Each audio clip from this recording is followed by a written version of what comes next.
We're living in fear of our engines.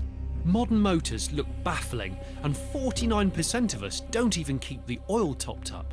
It's estimated that 15 million motors in the UK alone are low on oil. But we needn't be scared, because even brand new cars are relatively simple to work on. So with a few quick tips from me, you could service your car yourself. You don't even need your own tools. This is one of a growing number of fully equipped DIY garages where you can rent a bay and a ramp for less than £20 an hour. I'm going to service this Ford Fiesta, Britain's best-selling car, to show you how easy it is. We'll start with the servicing staple, an oil change. Before we get it up there, one thing I would mention is you've got to get the engine up to temperature, because hot oil drains out much quicker. Otherwise it'll come out like toffee and it'll leave some residue. The oil doesn't need to be boiling, so run the car for just a couple of minutes. Then find the sump plug at the bottom of the engine. This is a 13mm socket here. Sump plugs are pretty universal. Here it comes. Oh, you swine. OK, so there's old oil coming out. Now, why do we change oil? Well, we change oil because when oil is new, it's got nice long molecules and it creates a nice barrier between all the metal moving parts. But when oil gets old, these molecules break down, and that means there's more friction between all components. And when there's more friction, wear occurs. This is normally a good time to put the kettle on. I normally leave it about 15–20 minutes. And remember to put the sump plug back in, because you'd be amazed at how many people forget and then pour their brand new oil through the engine and onto the floor. Right, that's that. Time for the oil filter.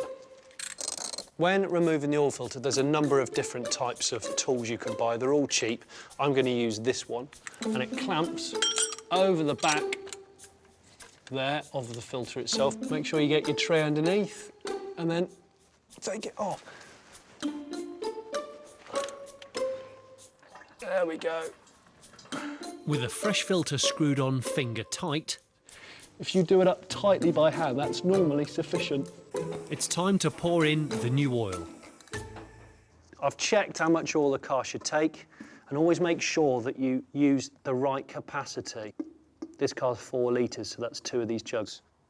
Once complete, start the engine for a couple of minutes to circulate the oil, then check the dipstick to make sure the level is correct.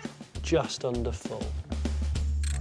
OK, so it's time to take the air filter off. Now, this uses what they call Torx, which are these strange star-shaped bolts.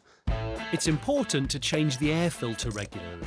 If it gets clogged, airflow to the engine is impeded, which can cause a car to run roughly and increase the fuel consumption. OK, here is the air filter.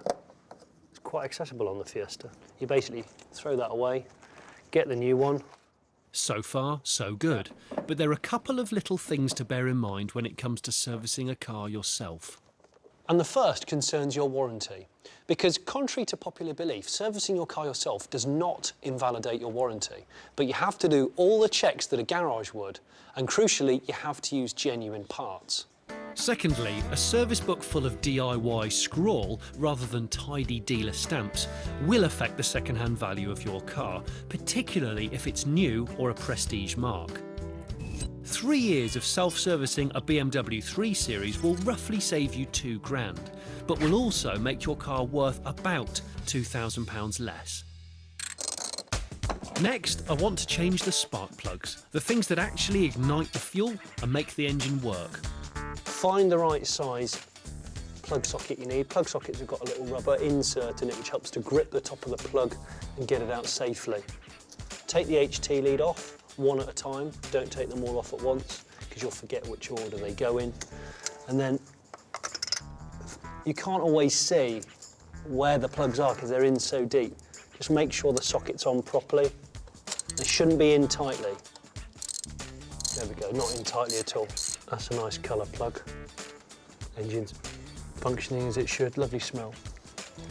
Out with the old, in with the new. As well as helping cold starting, new plugs will prevent misfires, which can dump unburnt fuel into your catalytic converter and melt its insides. Finally, I went round the car checking all the other things listed on the service schedule. and finished by switching off the service light with a gadget that costs from £50. Service done. A basic service at a Ford dealership of this exact car is 185 quid. To buy the genuine parts I have today, have cost me 70, and to rent this workshop, including the tools, is 45. So I've saved myself 70 quid. But for me, the biggest pleasure is the satisfaction of simply looking after your own car and destroying the myth that modern cars are just too difficult to work on.